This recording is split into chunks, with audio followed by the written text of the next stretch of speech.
tu as commencé la musique à Liège, dans un collectif qui s'appelle Apostrophe. God damn. Qu'est-ce que ça t'a amené de commencer d'abord en groupe?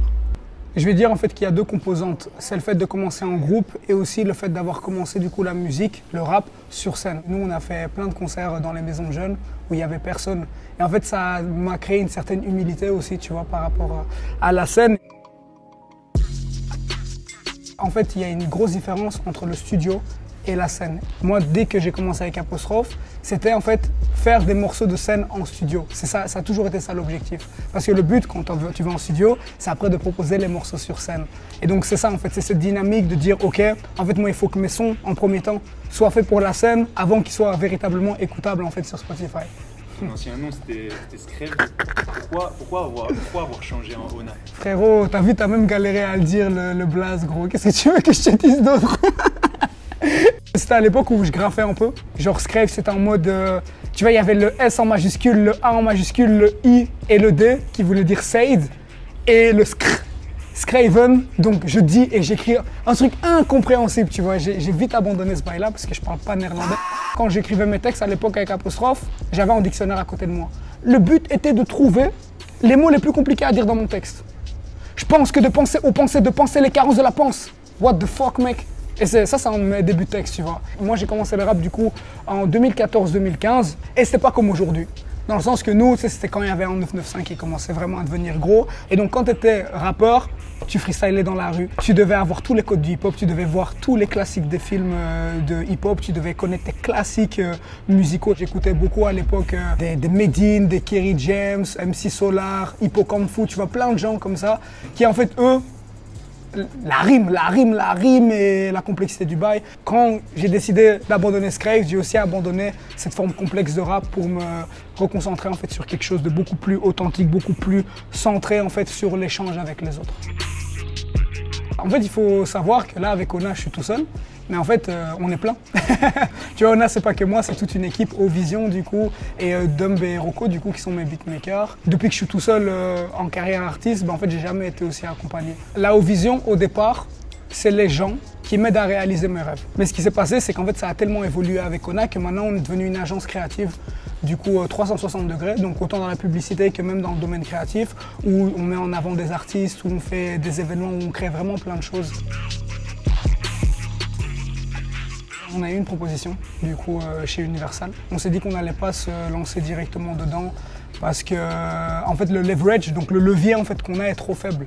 Tandis que, tu sais, si on commence à bien streamer, si on commence vraiment à avoir une vraie assise, là, à ce moment-là, je pourrais me dire, ok, je vais dealer avec les grosses majors pour avoir des trucs avantageux.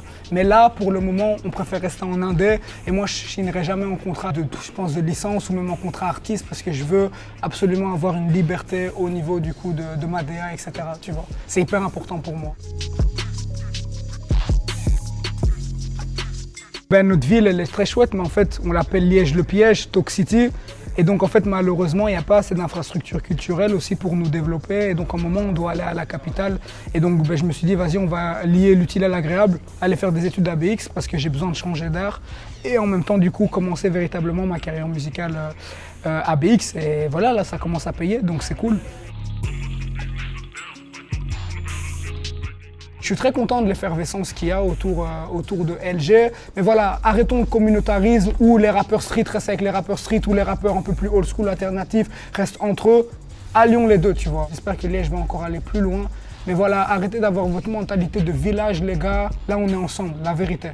Malgré tout, si Liège valide pas ce que je fais, je serais quand même un peu meurtri. En tout cas, j'ai envie de rendre fier ma ville parce que j'ai quand même grandi là-bas. J'aime énormément Bruxelles. Bruxelles est vraiment ma ville de cœur. Mais je veux aussi la validation des Liégeois, absolument.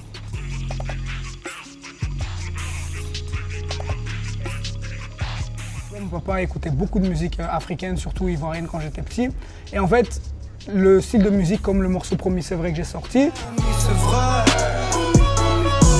la vie des gens est vraie.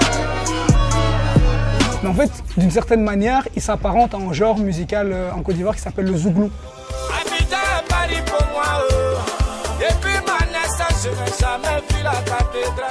Ils font que dénoncer.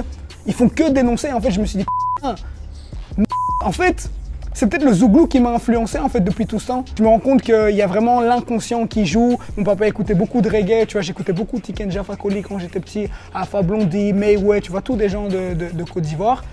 Et en fait, inconsciemment, en fait, je pense que, tu sais, il y a sur certains morceaux que j'ai fait en live, je prends des voix un peu comme ça, tu vois, et pouf, directement, inconsciemment, je pense que c'est lié à la Côte d'Ivoire, tu vois.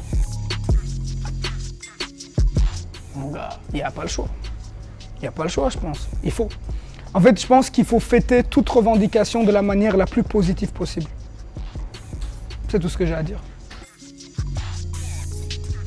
Déjà, le fait que l'AB en fait, soutienne le BHM, je trouve que c'est déjà très lourd parce que l'AB est une très grosse institution et je trouve que c'est cool, mais si on part de ce principe-là, on peut toujours aller plus loin. Et je pense que c'est plus au niveau de la conscientisation individuelle qu'on pourra aller plus loin. Et je pense qu'il n'y a pas encore même de personnes racisées qui se rendent compte en fait véritablement de ce que c'est le BHM. Et ouais, je suis content que ça prenne de l'ampleur, que les gens se conscientisent, que même des gens qui ne sont pas forcément afro-descendants en fait conscientisent ça et soient des alliés, j'apprécie beaucoup.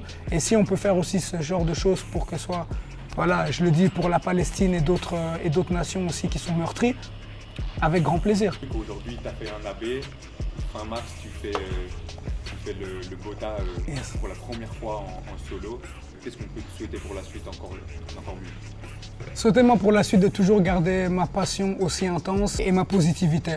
Voilà, je pense que c'est déjà de bons souhaits. Merci. Merci à vous.